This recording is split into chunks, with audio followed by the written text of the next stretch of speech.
Hi குட்டீஸ், இன்றைக்கி நம்ம பார்க்க போகிற கதையோட பேர் அதிர்ஷ்டம் எப்படியும் வரும். இந்த சேனலில் வர கதையெல்லாம் உங்களுக்கு பிடிச்சிருந்ததுன்னா மறக்காமல் லைக் பண்ணுங்கள், ஷேர் பண்ணுங்கள், சப்ஸ்கிரைப் பண்ணுங்கள். ஒரு ஊரில் ராமுன்னு ஒரு அப்பாவி இருந்தான். அவன் யார் எது சொன்னாலும் நம்பிடுவான். இதனால் நிறைய இடங்களில் ஏமாந்தும் இருக்கான். ராமு தன் மனைவியோட சேர்ந்து தோட்டங்களுக்கு வேலைக்கு போவான். அவன் மனைவிக்கோ சின்னதாக ஒரு தோட்டம் வாங்கி அதில் விவசாயம் செய்யணும்னு ரொம்ப ஆசை. விவசாயி ஒருத்தர் தன் 20 சென்ட் நிலத்தை விற்க போகிறதா கேள்விப்பட்ட அவ ராமுவை அழைச்சி விஷயத்த சொன்னான். தான் வளர்த்து வந்த பசுவை கொடுத்து அதை சந்தைக்கு போய் வித்துட்டு வரும்படி சொன்னான். மறுநாள் ராமு பசுமாட்டை ஓட்டிக்கிட்டு சந்தைக்கு கிளம்பினான். ராமு பசுவோட வர்றதை பார்த்த ஒருத்தன் அவனை ஏமாத்திடலான்னு முடிவு பண்ணான். அவன் ஆட்டு ஒன்று ஓட்டிக்கிட்டு எதிரில் வந்தான். என்ன ராமு, வத்தலும் தொத்தலுமா இருக்கிற மாட்டை ஓட்டிக்கிட்டு எங்க கிளம்பிட்ட? உடனே அதிர்ச்சியான ராமு, என்ன அண்ணே இப்படி சொல்றீங்க?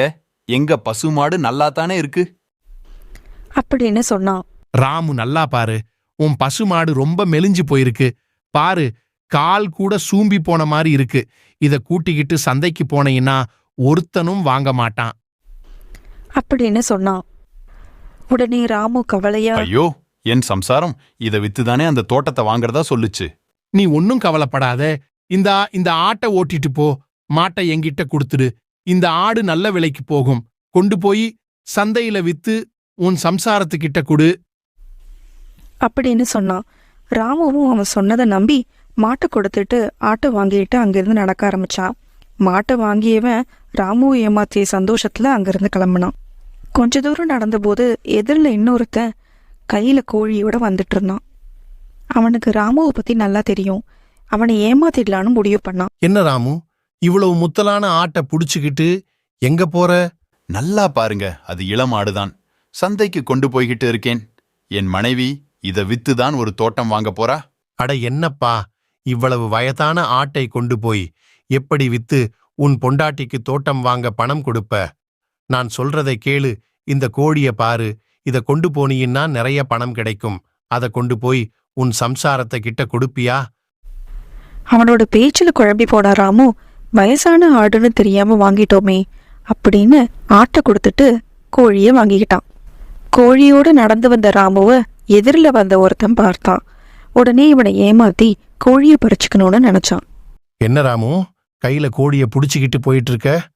ஆமாண்ணே, இந்த கோழிய கொண்டு போய் சந்தையில வித்து ஒரு தோட்டம் வாங்க என் சம்சாரத்துக்கிட்ட பணத்தை கொடுக்கணும் அப்படின்னு ராமு சொன்னான். என்ன ராமு சொல்றே, ஒரு கோழிய வச்சு தோட்டம் வாங்க முடியுமா? அப்போதான் ராமுவுக்கு உண்மை புரிஞ்சுது. ஆமா, கோழியை வித்தா இவ்வளவு பணம் கிடைக்காதே அப்படின்னு கவலையோடு நின்னான். ஒன்னும் கவலைப்படாதே, உன் கோழிக்கு பதிலா இந்த சீட்டை வச்சுக்க.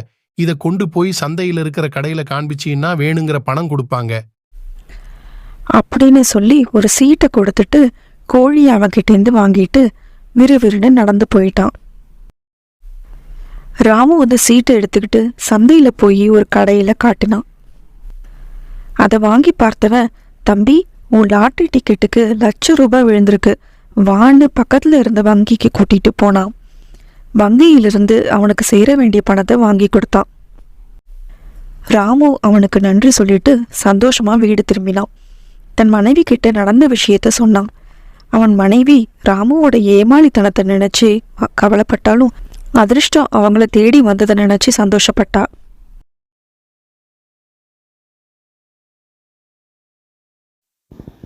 Thanks for watching. Please like, share and subscribe.